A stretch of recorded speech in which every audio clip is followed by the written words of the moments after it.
Nicolas Ferreira se tornou réu, gente. O Tribunal de Justiça de Minas Gerais aceitou a denúncia do Ministério Público do Estado contra o deputado federal Nicolas Ferreira pelo crime de homofobia. Homotransfobia. É sério? Nossa, eu nunca nem tinha percebido que ele era homotransfóbico, gente. Nunca. Sério. E ele se tornou réu. O órgão denunciou o congressista em abril desse ano, logo depois dele ter publicado um vídeo em junho de 2022 de uma jovem trans que usou o banheiro feminino no Colégio Santa Maria, em Belo Horizonte. De acordo com a MP, Nicolas se referiu à jovem como, abre aspas, estuprador em potencial, fecha aspas, e ainda usou o termo ousadia, entre aspas, para falar do uso do banheiro feminino. Sendo assim, a 5ª Vara Criminal da Comarca de Belo Horizonte decidiu acolher a denúncia pelo crime de homotransfobia, tipificado da mesma maneira que o racismo, conforme determinado pela Corte Federal, né, pelo Supremo Tribunal Federal. Olha, eu vou até passar a palavra para vocês, porque Nicolas Ferreira é um tema bastante complicado para mim, porque a gente já teve um embate. Não está na roda, né? Não está na roda justamente por isso, né? Por a questão dele trazer aí, querer bater no tema de que mulher é só quem nasce, aquela história toda, né? E não respeitando, eu acho que cada um pode ter aí sua forma de pensar, né? Todo mundo tem o direito de concordar ou não com a homotransfobia, mas você tem que respeitar, né? E ele não, no meu ponto de vista, não respeitou quando usou a peruca, quando, por exemplo, isso aí parece que foi uma filmagem, aí depois ele disse que foi a irmã dele, uma criança que fez a filmagem, quer dizer, ficou pior ainda, né? Porque uma criança filmando.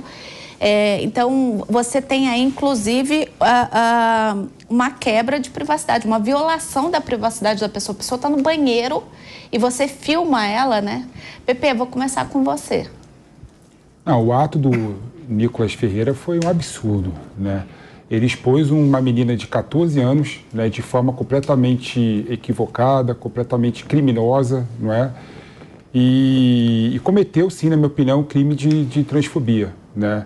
E é impressionante, Elaine, como a direita e a esquerda, no frigir dos ovos, são praticamente a mesma coisa, né? A esquerda vem com o papo do identitarismo e a direita vem com o papo da guerra cultural, ou seja, dois lados da mesma moeda, né?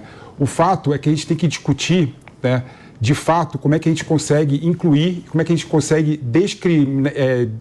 parar com preconceito com mulheres transexuais, não é? Uhum. O discurso, por exemplo, de mulheres transexuais usarem o banheiro feminino, né, é impressionante como é permeado de muito ódio e muito preconceito e muita transfobia mesmo, né? Uhum. Não tem nenhum argumento possível e viável, na minha opinião, que você possa não permitir a uma pessoa que se sente do gênero feminino, né, usar o banheiro feminino, né? É bom lembrar que o banheiro feminino tem várias cabines individuais e a torneira, ou seja, a única forma da mulher encontrar uma mulher transexual no banheiro, né, seria lavando as mãos. Então, esse papo de preconceito, o homem pode vestir de mulher e pode atacar as mulheres, é transfobia, sim, né? A gente tem que pensar em políticas públicas para incluir essas pessoas que vivem à margem da sociedade. Sim, mas na verdade eu acho que é que nem você pontuou, né? Tudo é o pré-conceito que a gente faz, né? Ou seja, o conceito de algo sem a gente analisar a fundo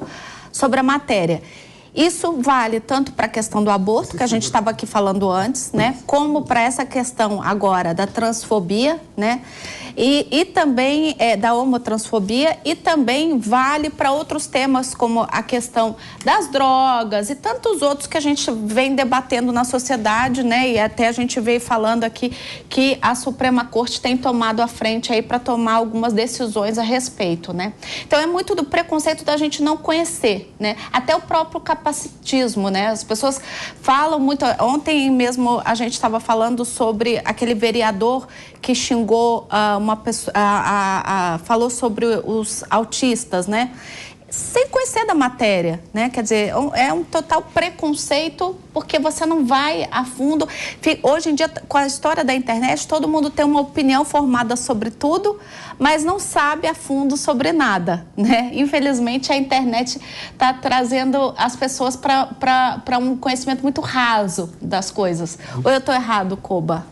De que a internet tem trazido conteúdos rasos, sim. Até porque a gente está numa geração de imediatistas, né? Tudo é informação rápida, conceitos rápidos, aprendizado rápido, e aí a gente não se aprofunda em nada. A gente está num ponto que a gente sabe tudo sobre nada e nada sobre tudo. Essa é a nossa geração atual. Mas me chama a atenção essa questão da decisão que acolheu o pedido do Ministério Público para tornar o Nicolas réu. Ele não foi condenado, ele vai responder agora ao processo criminal por essa homotransfobia que a ele é imputada, mas me chama a atenção alguns aspectos anteriores. Primeiro, a gente tem esse crime de homotransfobia criado a partir de uma decisão jurisprudencial, de uma decisão do STF, mais que é o guardião, né, da Constituição, já que a gente já vinha falando nisso, de que o STF faz a parte dele e a parte do Congresso também. Isso. E a nossa Constituição, que deveria ser guardada, ou que deve ser guardada pelo próprio Supremo Tribunal Federal, diz que não há crime sem lei anterior que o define. Não fala não há crime sem decisão judicial, sem jurisprudência anterior, ou sem bom senso de quem quer que seja. Fala não há crime sem lei anterior que o defina e nem pena sem prévia combinação legal. Ou seja, se não há uma lei que crie o crime de homotransfobia, não há crime, segundo o que diz a Constituição. É claro que deve ser considerado crime o preconceito, a discriminação contra pessoas por serem trans, por serem homossexuais ou por serem qualquer desse aspecto da comunidade LGBT? Sim, mas por um argumento tão fofo, tão importante e que deve de fato existir, não se pode se desvirtuar um preceito fundamental que é o do princípio da legalidade no âmbito criminal. Então deveria ter lei. Não tem. Que haja cobrança para o Congresso. Essa é uma primeira questão. E aí, o STF faz bem ali a sua parte de tentar equiparar o crime de homotransfobia, ou o ato de homotransfobia, ao crime de racismo, mas por que não faz isso, então, para qualquer tipo de discriminação? Você acabou de falar, né, Elaine, sobre o capacitismo, que é o preconceito para as pessoas com deficiência, os PCDs. Também. O próprio Nicolas, mas não é equiparado ao racismo, por exemplo. Sim, é verdade. Que seria imprescritível. A qualquer tempo é uma pena mais grave e tal. O próprio Nicolas também sofreu discriminação essa semana no Congresso Nacional, quando foi chamado por uma deputada de moleque. E isso é etarismo, que é o preconceito, a discriminação em razão da idade. Pode ser para idoso ou para o jovem. Pode ser para... existe racismo inverso agora? Não é racismo inverso. O branco pode falar que é racismo inverso. Mas existe discriminação por muitas outras coisas e não só para a questão sexual. Ou não existe discriminação? Não existe discriminação com pessoa com deficiência? Existe. Então. E por que não é crime como racismo? Qual a diferença? Deveria ser.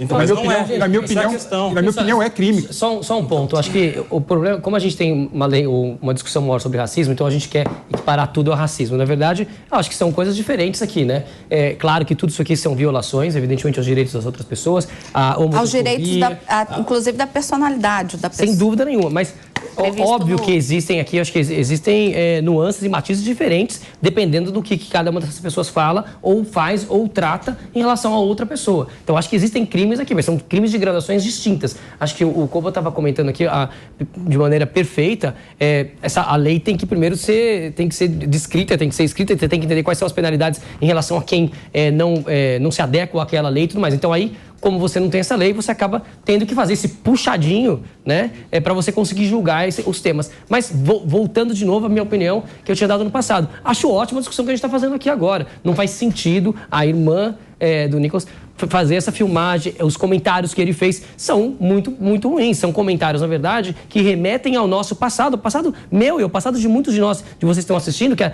10, 15, 20, 30 anos atrás, os trans eram julgados completamente à lateralidade do resto da sociedade. A gente olhava como um trans, é uma prostituta, não sei, é isso, acabou, não existia espaço. Você não conseguia ver um trans trabalhando como garçonete num restaurante. Hoje você vê, ou seja, é essa discussão, a gente está discutindo aqui nessa mesa, e a gente está falando isso aqui no STF, e está falando em todos os âmbitos que fazem com que essas pessoas, com que as minorias tenham voz na nossa sociedade e que a gente comece a mudar a sociedade para dar mais direito a essas pessoas. Mas só para colocar um ponto aqui, a gente falou do capacitismo.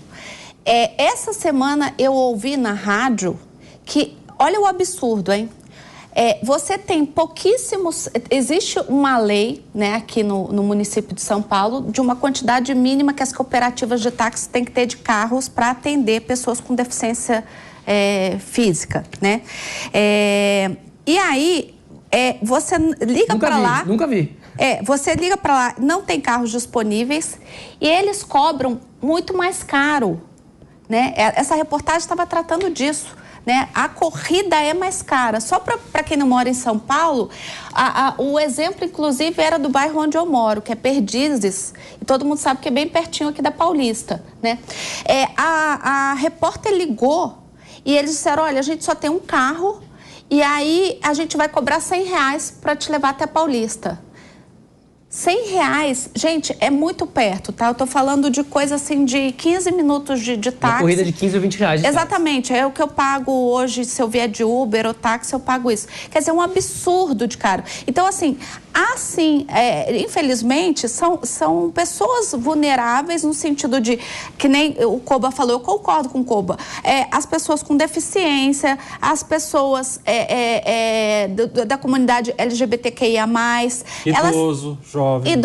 O etarismo, todos eles moleque, como você comentou, sofrem aí o mesmo preconceito, a mesma falta de estrutura social que as pessoas que são negras. Então, talvez faça muito sentido, sim, equiparar todos esses grupos ao crime de racismo. Ou estou errada? Ou que o Congresso legisla. Exatamente. Eu acho, Elaine, que, independentemente, o Koba usou uma palavra aqui, um termo perfeito. Essa questão da homotransfobia ser equiparada ao racismo deu certo porque é algo fofo. Ninguém é contra. Se você sair na rua e perguntar de cabo a rabo do espectro político, não tem ideologia que divida essa questão. Todo mundo é contra o preconceito contra os LGBTQIA+. É uma lei fofa. Só que o problema é o precedente que nós criamos quando nós permitimos que se viole a forma que está prescrita na Constituição para que você estabeleça um crime na sociedade. E amanhã ou depois, se você tiver um STF com outro perfil, hoje você tem um perfil de julgadores lá, a corte vai se renovando com os anos. Se amanhã, por exemplo, nós tivermos uma... Vamos aqui projetar, para não dizer que eu estou sendo parcial, vamos colocar que nós tenhamos um STF de extrema direita daqui a alguns anos e se diga lá que você discursar a favor do aborto é crime de ódio. Você vai poder criar um crime lá no STF da mesma forma que nós estamos criando um crime aqui hoje. Então o problema é a violação da forma, e a forma tem que importar, até para que nós tenhamos segurança jurídica, que é um dos pilares do Estado Democrático de Direito. Nós não podemos permitir que o STF decida sempre de forma a criar uma lei, como nós estamos constatando aqui. Basta ver a nossa pauta. O STF está sendo o poder supremo nesse país. Ele está titularizando todos os assuntos aqui que nós estamos discutindo. É o STF descriminalizando o aborto, agora é o crime de homotransfobia. Tem tudo a ver com o STF, cara. Tem tudo a ver com o STF. Foi o Nicolas Ferreira homofobia criado pelo STF. Assim, a ideia por trás, é bom lembrar, é bom a gente relembrar sempre o voto paradigmático do STF, que foi um voto muito bom naquele caso de nazismo, né? E ele fala o seguinte, ele fala que só existe uma raça, a raça humana, né? E todo preconceito e discriminação contra a raça humana tem que ser rechaçado pela sociedade e ser rechaçado pelo sistema judiciário brasileiro. Como que a sociedade se manifesta? Então, ou seja, então quando eu vejo o Koba, o Diego, falando que tem que ter uma lei específica para isso, na minha opinião, não precisa ter lei específica para isso. Então não precisa ter congresso. A lei é clara. Então, a lei é clara. Custa 38 milhões por dia. E o que me assusta ainda é o Koba falar de identitarismo reverso. Né? Ou seja... Nunca falei isso. Falou nada. Você falou... Tá colocando palavra na minha boca, Pepe. Você falou que o Nicolas foi vítima de etarismo. Etarismo. Porque ele foi chamado de moleque. Etarismo inverso. Não é inverso, é claro etarismo puro. Um branco pode ser vítima de racismo? Não tô falando sobre isso. Não é exatamente a mesma ideia. Pepe, deixa eu só etarismo inverso, racismo não é inverso. inverso. Não dá. Inverso. Quem sofre com preconceito são as pessoas mais velhas. Me dá 20 segundos, Elaine. Quem sofre com preconceito de cor são as pessoas negras, né? E por aí vai. Pepe. Tem que interpretar as coisas da forma como elas são. Pepe, você fez uma falsa equiparação. Depois você dá só uma pesquisadinha. E quando eu falo que o Nicolas foi vítima de etarismo, não é inverso. Não é inverso. Não tem nada a ver com etarismo inverso ou qualquer tipo de discriminação inversa. Discriminar alguém, seja por ter mais idade, por menos idade, é o mesmo preconceito. É etarismo direto. Nego chamando branco de branco, por exemplo, é preconceito para você? Mas nós não estamos falando sobre isso. É exatamente a mesma lógica. Não é crime. Claro que não é crime. Dá uma pesquisadinha. Mas ginástica mental, Pepe. Pepe, uma coisa que nós temos que concordar. Coincidentemente ou não, o STF tem pautado e julgado temas progressistas, né? Se você olhar, todas as pautas são relacionadas à esquerda. E não sei se faz tanto sentido isso. Mas uma coisa interessante. Não sei se de fato é competência todas elas. Eu também faço essa crítica ao STF, porque tem coisas que é legislação, não é lacuna na lei. Né? O que é a competência da Suprema Corte? Falar sobre lacuna. Independente se você for mais progressista ou não, independente se se você advoga por pelas discussões que a gente está tendo, que a gente tem aqui, não faz, a gente tem que entender quais são os locais corretos das discussões. Acho que esse é o ponto que a gente está trazendo aqui. Vamos lá, assim, só para colocar um Senão tudo é o STF que resolve, tudo é o STF que decide. O STF, na minha opinião, 11 pessoas. Ele não é responsável só por resolver lacunas, é responsável por resolver também conflitos constitucionais. Agora, vamos supor o seguinte, eu sempre acreditei naquela democracia de alta intensidade, né? Agora que o STF decidiu sobre racismo, decidiu sobre aborto, está decidindo sobre transfobia, né? O que está acontecendo? O Congresso está se movimentando para discutir políticas públicas de aborto, discutir políticas públicas relacionadas à transfobia. Ou seja, graças à movimentação do STF, que o Poder Legislativo saiu da inércia e está começando a discutir esse tema. É um erro necessário. Então o STF, até isso, o STF... É tipo a Lava Jato. Não, é democracia de alta intensidade. É igual a Lava Jato, é um erro necessário. Democracia de alta intensidade. Tem nada a ver com um erro necessário, porque não é erro. Ou seja, quando a gente quiser que o Congresso faça uma nova lei, a gente joga pro STF, porque daí... Mas... Isso quando não acontecem ameaças, né? Eu me lembro de um tweet do Felipe Neto na época do PL da censura, dizendo que, olha, o Congresso não vai votar? Tudo bem, vai ser pior, o STF vai vir com a mão pesada e vai legislar. Eu usei até o termo, se eu não me engano. Claro. Vai legislar sobre o tema. Isso é um absurdo. Só pra gente fazer mas Felipe, pensa só. É um voto indireto. A gente votou no Executivo e no Legislativo. Esse Executivo é que escolhe quem está no STF e, na verdade, eles... meia dúzia de pessoas estão tomando decisões super importantes sobre a nossa vida. Isso é uma violação da tripartição de poderes. Só pra gente fechar essa pauta... Ideia antiga, Montesquieu, você fala assim certinho, isso não existe mais no nem mundo. funciona. Só pra gente fechar essa Vai atualizar o pauta... Constitucional. Estados Unidos, Alemanha. Vou te dar um martelinho, né? Democracias fracas. Só pra gente fechar essa pauta, Pepezinho, eu vou pedir pro Diego. Diego, explica pra quem tá nos ouvindo e nos assistindo o que pode acontecer com o Nicolas agora que ele se tornou réu. Isso pode fazer com que ele perca lá o mandato dele no Congresso? Elaine, a gente tem que saber separar o que são os julgamentos que acontecem no âmbito judicial e os julgamentos no âmbito político. O Nicolas pode perder o mandato dele, claro, se ele for alvo de uma representação lá no Conselho de Ética da Câmara dos Deputados, em virtude desses fatos. Mas, de novo, o resultado da ação penal que ele vai responder, independentemente se ele for condenado ou não, não vincula o resultado da representação que vai ser julgada, novamente, de forma política. Aí vai depender, né, se ele tiver o apoio dos colegas, como é que vai ser composta a comissão que vai avaliar. Mas ele pode, sim, perder o mandato caso, enfim, suscitem uma quebra de decoro parlamentar pelo que aconteceu. Mas tem um detalhe. Esse vídeo foi de 2022. Como ele tomou posse, foi diplomado, né, no final de 2022 e tomou posse esse ano, não pode no Conselho de Ética o Conselho de Ética não pode ser provocado por atos anteriores à legislatura. Sim. Então ele não pode ser julgado por quebra de decoro, por exemplo, por um ato anterior à sua diplomacia. Não pela divulgação, mas por uma eventual condenação na seara criminal. Aí, sendo condenado com trânsito em julgado, efetivamente, aí é um comunicado da Justiça para a Câmara dos Deputados, que aí sim vai poder fazer com que ele perca o mandato, que é perigosíssimo, né? Sempre que tem perda de mandato, eu vejo com muita preocupação, porque viola, na verdade, a vontade da população. O Nicolas Ferreira foi votado, escolhido, você pode concordar ou não com ele, gostar ou não das ideias dele, ele é escolhido para representar uma parcela importante da população, o mais votado de Minas Gerais. Sim.